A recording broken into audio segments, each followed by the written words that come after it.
Yeah. Okay, welcome back everyone, and I hope you enjoyed the breakout sessions. We're just going to do a quick recap before wrapping up for today and waiting then for the next session, which is tomorrow, 2 to 4. So I just wanted to get from Cara and Christine, who both helped moderate the other breakout sessions, just to get some reactions or kind of initial, I suppose, findings of what people were mostly talking about. So maybe, Christine, do you want to kick off? Sure, happy to, Claire. And yeah, we had a great discussion with Una Lavelle, and it was really fantastic to speak with both Una Lavelle, and she is the general manager for Recycle It. And then we had Martin Ward, who's the joint coordinator for Galway Traveller Movement, and Bounce Back Recycling is the organization. Both are CRNI members, so it was great to connect with them. And really, we talked about the social impact, creating jobs with social impact. So really, they both feel as though their organizations, are trying to overcome the stigma of people who are in long-term unemployment or on unemployment benefits. There's this stigma that people don't want to work, but actually they do. They find that once people come in, they're just so delighted to be around, a group of people again and connecting with them, and it really provides them a way to develop their careers. So really feeling as though it's a stepping stone for their careers. And that's the kind of another side of it. It's not only the upskilling, but what both Martin and Una do is they really encourage and do professional development with people to help them gain their self-confidence back so that they can move on, and that's the key, is trying to move them through. Part of it is really trying to understand the different schemes. So between TUS and CSP and CE, trying to get them, understand that and bring people through so that they can move on to careers. There was a great success story that Una shared, that a woman came in under TUS originally, and then moved to CE and different schemes, and started, developing her skills there.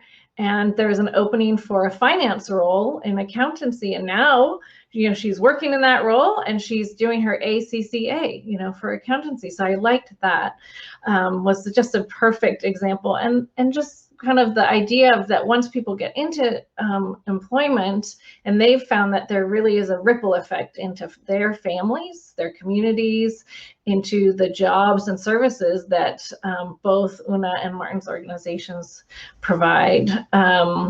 And yeah, so it's kind of overcoming that stigma, particularly Martin was saying, there's a stigma around the traveler community, that people don't want to work, and that is completely not true, of course. And so really giving people the opportunity in that community to work, gain skills, gain self-confidence, and be able to move on to bigger and better roles. So one of the challenges, just to highlight, that could be helpful with policy change and funding supports, etc., is really the idea of insurance. So insurance for reuse and repair, the public liability insurance, can be very costly. And so having a system where, the government can underwrite it or support an insurance company to give it, for reuse and repair, make it easier, because the way waste is deemed right now is very difficult. Overall, they both were very optimistic about, the just transition with the circular economy and, the Green Deal. But it's all about the implementation of that, and then, looking at those challenges and really addressing those. So that's what we talked about. Fantastic. Thank you very much, Christine.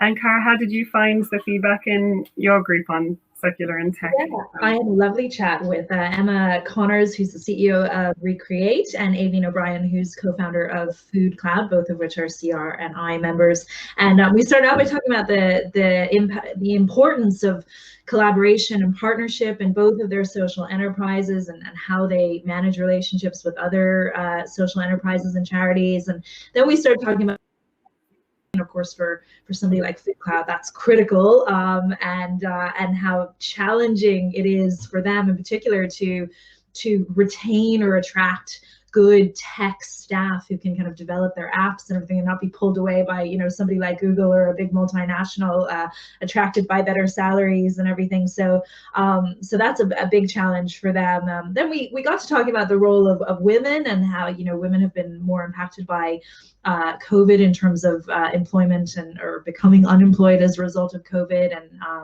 and maybe what opportunities might be there to specifically help unemployed women in retraining and in kind of reuse space and circular economy. And finally, I think there was a big emphasis on how to train new circular economy workers, the kind of supports that are needed to really create, you know, impactful training programs, and then how to retain that great talent, you know, later on. And I think Emma really ended our session well by talking about how you involve all employees in your organization and the overall vision of the organization and the impact that it's making, and that you don't just restrict that information to senior management and the board and everything, which I thought was a great piece of advice that any organization could take on. Brilliant. That's fantastic. Thank you.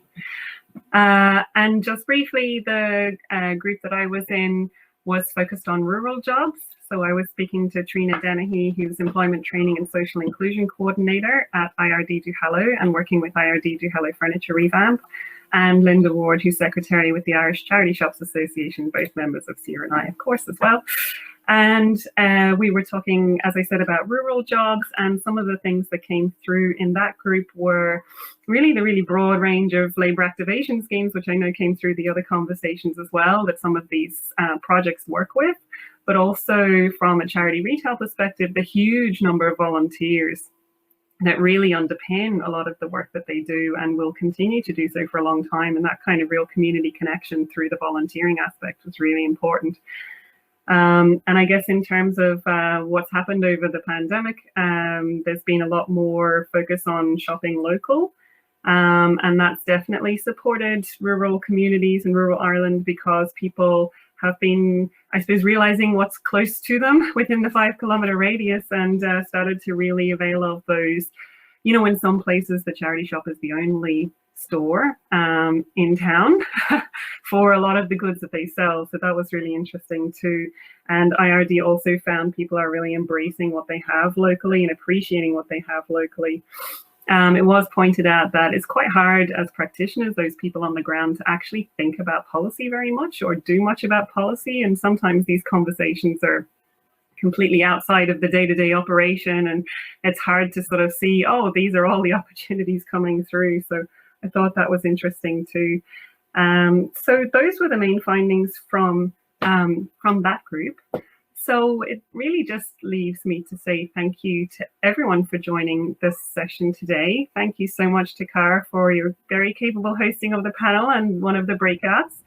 And thank you to Christine for also hosting one of the breakouts. And thank you to StreamFox, who are behind the scenes working away on any tech challenges.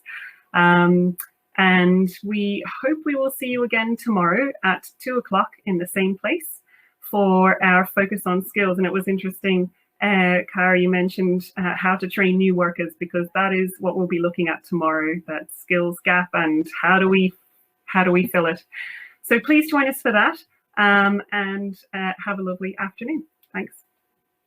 Bye.